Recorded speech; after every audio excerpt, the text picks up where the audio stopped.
The dance teacher made Madonna stand in front of class while she explained why she'd never be a performer.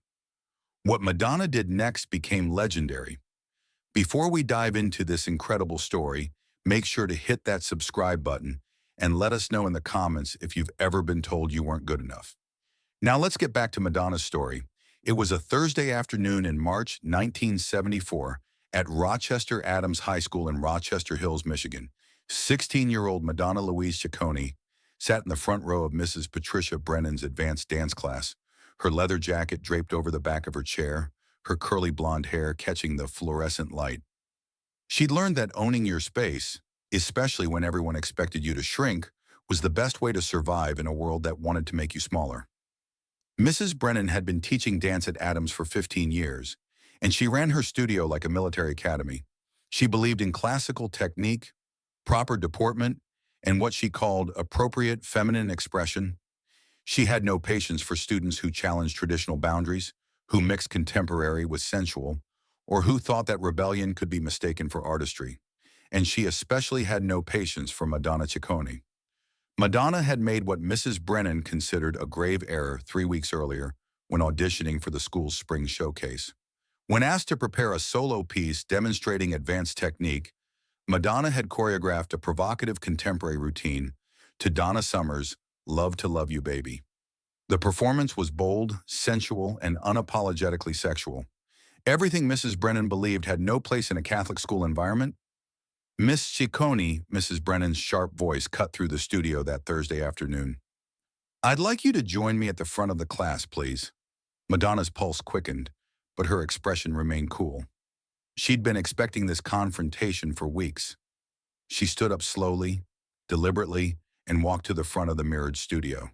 22 other junior and senior girls watched, some with sympathy, others with barely concealed excitement at seeing the school's most notorious rebel get taken down. "Class," Mrs. Brennan announced, positioning herself next to Madonna like a prosecutor presenting evidence. "I want to use Miss Ciccone as an example of something we've been discussing. The critical difference between authentic artistic expression and what I can only describe as exhibitionism masquerading as art." Madonna kept her chin up, her green eyes fixed on the back wall. She'd been through this before. Teachers, principals, even some students who thought she was too much. But she wasn't going to apologize for being exactly who she was. 3 weeks ago, Miss Ciccone auditioned for our spring showcase, Mrs. Brennan continued, beginning to pace around Madonna in slow, measured steps. She presented what she called a contemporary interpretation of modern femininity. I asked her to demonstrate that piece again today so we can examine it together. Madonna's eyes flashed to her teacher's face. She hadn't agreed to perform her routine again, especially not as some kind of cautionary tale. But 22 girls were staring at her, waiting to see if the infamous Madonna Ciccone would back down. "I didn't bring the music, Mrs. Brennan," Madonna said, her voice steady but with an edge that everyone in the room could hear. "Oh, that's quite all right," Mrs. Brennan replied with false sweetness. "I'm sure someone with your natural expressiveness can demonstrate your technique without musical accompaniment. After all, you've told me repeatedly that real artists don't need external structure to showcase their talent." The way she said talent made it sound like a dirty word Madonna could hear nervous giggling from some of the girls. Sarah Jenkins, the teacher's pet who'd been gunning for the lead in the showcase, was practically glowing with anticipated satisfaction.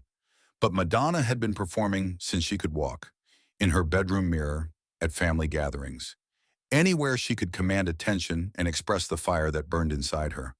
She wasn't about to let Mrs. Brennan humiliate her. "Fine," Madonna said, moving to the center of the studio. "I'll show you exactly what I mean by authentic artistic expression." She closed her eyes, took a deep breath, and began to move. Without Donna Summer's sultry vocals, she had to create her own rhythm, her own narrative.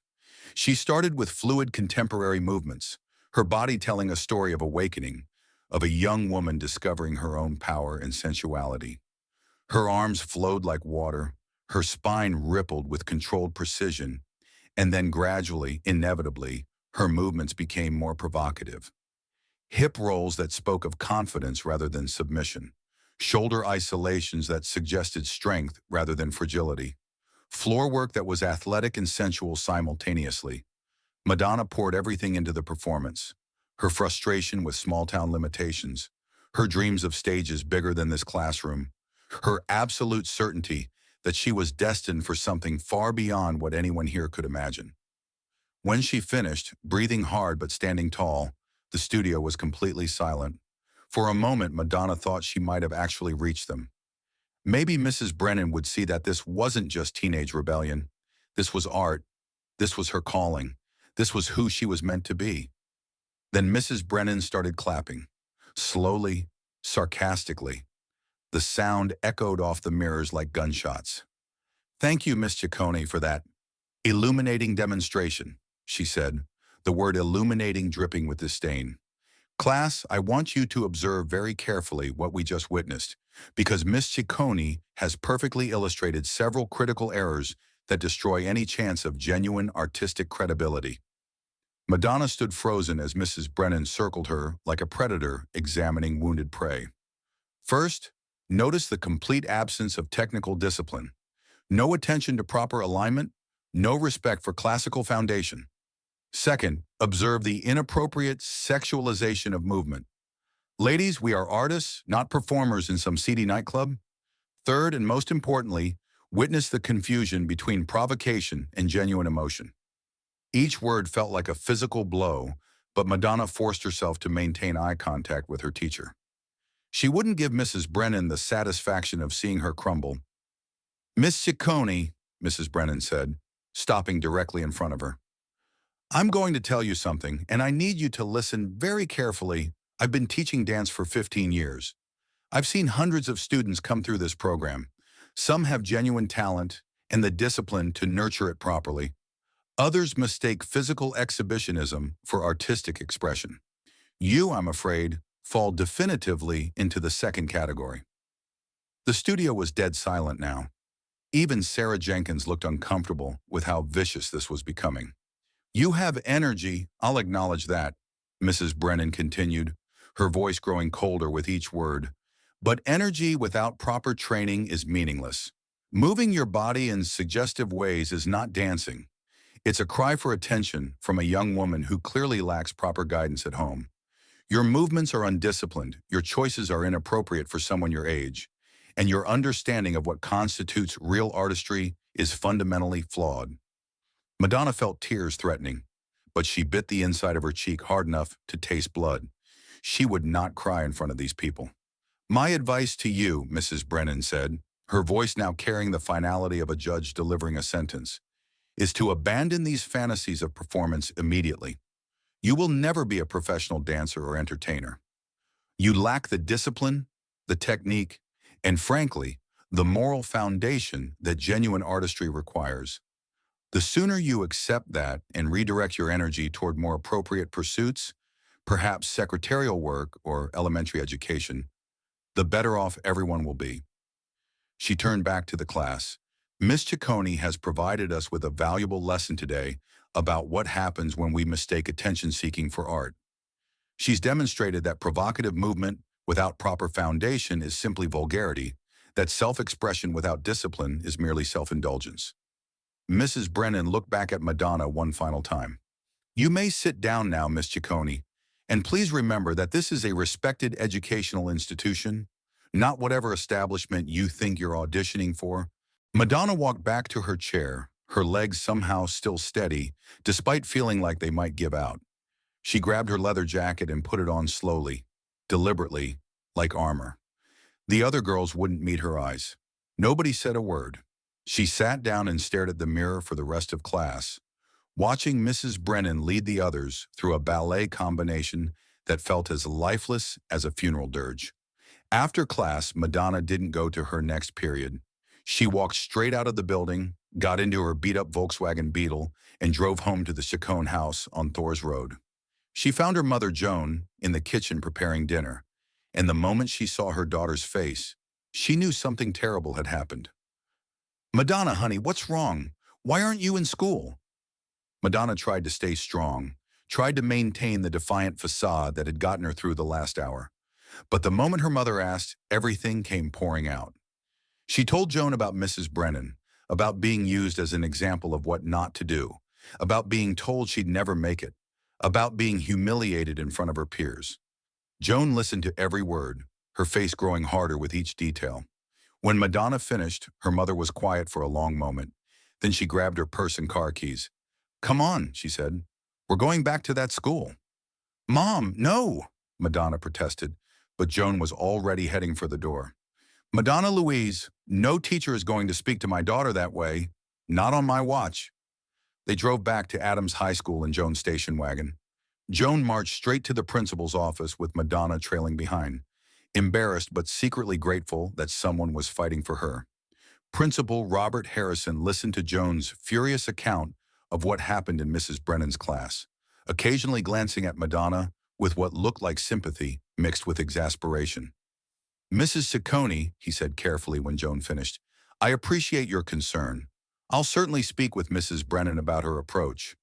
However, I do think it's worth noting that Madonna's artistic choices have been somewhat challenging for our more traditional faculty members." "Challenging?" Joan's voice rose. "That woman didn't challenge my daughter. She tried to destroy her. There's a difference between constructive criticism and systematic humiliation." Principal Harrison promised to investigate, but Madonna could tell he was just trying to smooth things over. As they left the school, Joan put her arm around her daughter's shoulders.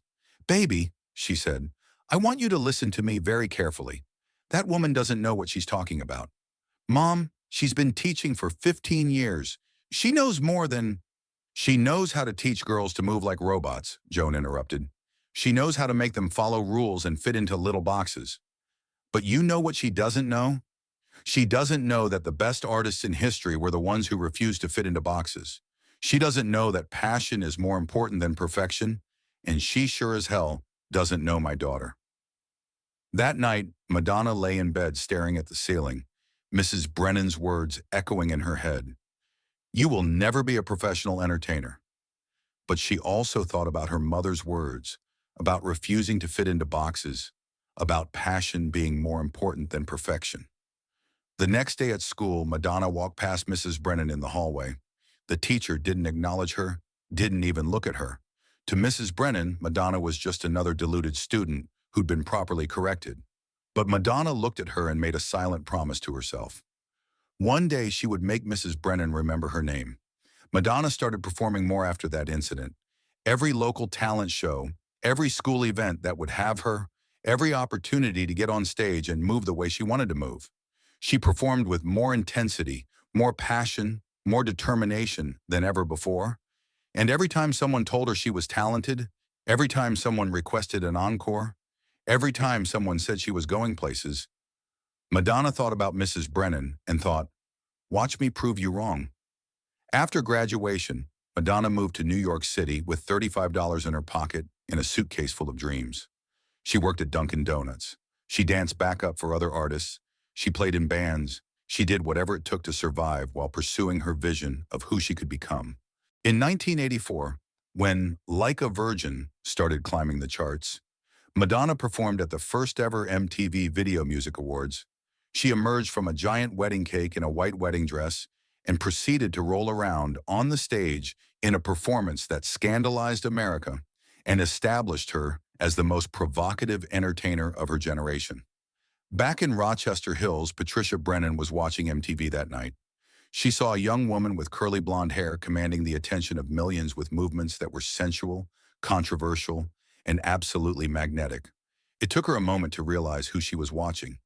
"Oh my God," she whispered to her empty living room. "That's Madonna Ciccone."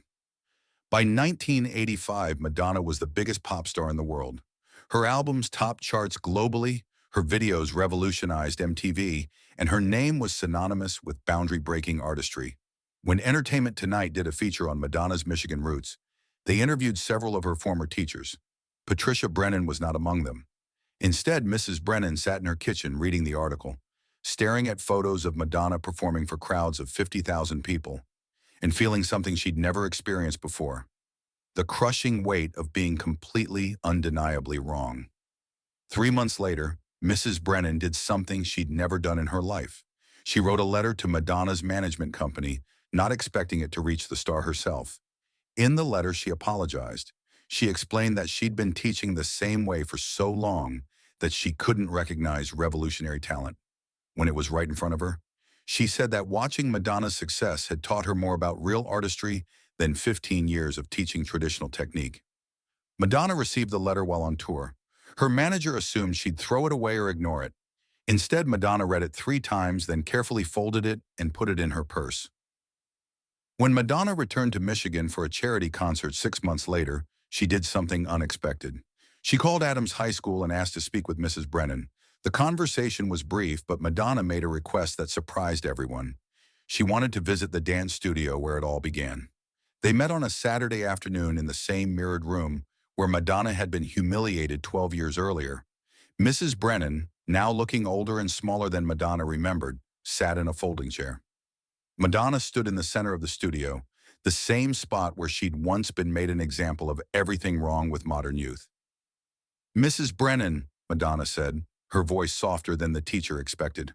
"I got your letter. Miss Ciccone, Madonna, I'm so sorry. I was wrong about everything." "Please," Madonna said gently, "let me finish. I wanted to thank you." Mrs. Brennan looked shocked. "Thank me?" "Yes. What you did that day, it hurt. It hurt more than you probably realized." I went home thinking, maybe you were right. Maybe I should give up and become a secretary or a teacher. Madonna smiled. "But then I realized something. You gave me a choice. I could believe you, or I could prove you wrong.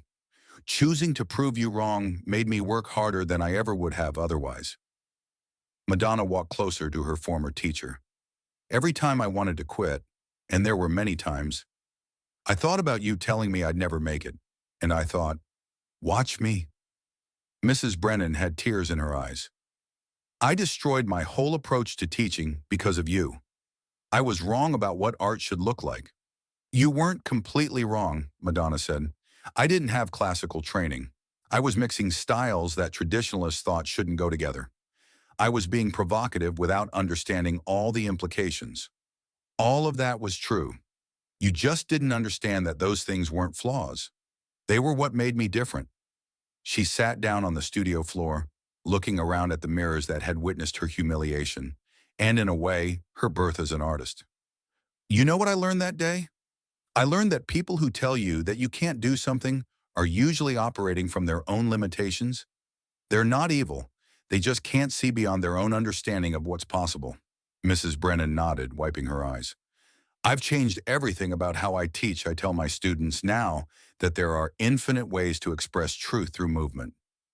Madonna stood up to leave, then turned back. "Mrs. Brennan, can I tell you something? That day in class was one of the most important days of my life. Not because you were right, you weren't, but because it taught me that I could choose how to respond to rejection. I could let it define me, or I could use it as fuel." "I'm glad you chose fuel," Mrs. Brennan said softly. "Me too," Madonna replied. "Me too." The story of Mrs. Brennan and Madonna became legendary in Michigan education circles. Patricia Brennan told it to every new class as a cautionary tale about the danger of imposing limitations on artistic expression. "I once had a student who didn't fit any traditional category," she would tell them. "She mixed contemporary with sensual movement in ways I thought were inappropriate. She had a style I couldn't understand.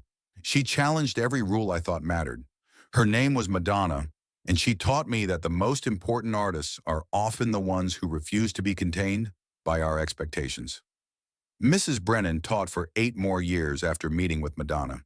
She revolutionized her entire curriculum, encouraging students to find their authentic voices rather than perfect traditional techniques. She never forgot the lesson Madonna taught her. Sometimes the students we think will fail are the ones changing the world. Madonna kept Mrs. Brennan's letter for years, not as a trophy, but as a reminder that even people who hurt us can grow and change, and that success means nothing if it doesn't come with grace. The dance teacher made Madonna stand in front of class and told her she'd never make it. What Madonna did next wasn't just prove her wrong, it was show her what real artistry looked like. And maybe that was the most legendary thing of all. If this story of humiliation transformed into triumph inspired you, make sure to subscribe and share this video. Let us know in the comments if a teacher ever told you that you wouldn't succeed. Sometimes the best response to doubt isn't anger. It's excellence, grace, and the wisdom to help others understand what they missed. Subscribe for more untold stories of icons who refuse to be silenced.